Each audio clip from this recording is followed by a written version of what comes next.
One very important way of understanding sin is that sin is rebelling against God's law.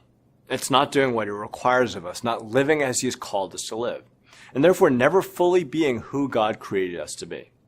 Sin is living without reference to God, not viewing Him to be the defining reality of our lives around which our entire lives need to be centered.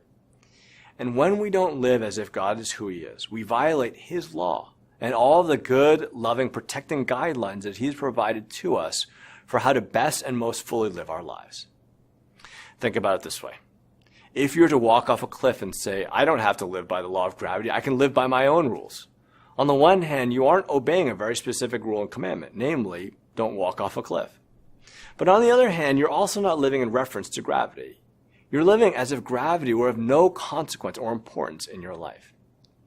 You would never say the laws of gravity are just so arbitrary, it just seems so unreasonable that I have to obey them.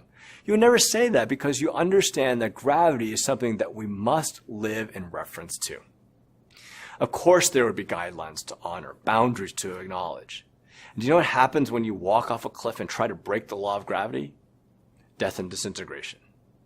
When we don't live as if God is God, when we break God's loving law, when we fail to honor who He is, when we say or imply by our actions that He is of no consequence or importance in this or that part of our lives, we fail to fully be the people God created us to be, and it leads to death and disintegration. This illustration may help. The solar system exists harmoniously when all the planets orbit around the same center, namely the sun.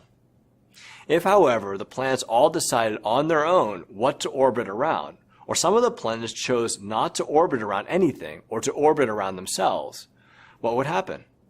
Death and disintegration.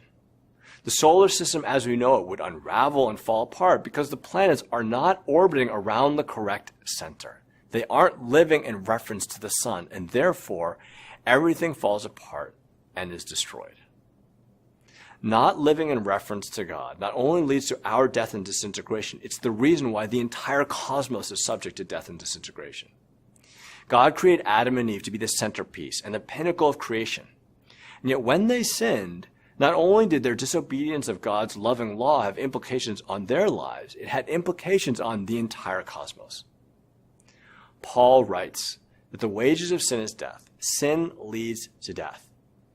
And yet the gospel is that Jesus Christ experienced death so that we could live. In some ways, He was disintegrated on the cross, spiritually torn apart, so that we could be made whole. He died for our sin so that we could be made alive. He experienced death and disintegration. He paid the penalty for our sin so that we would not have to.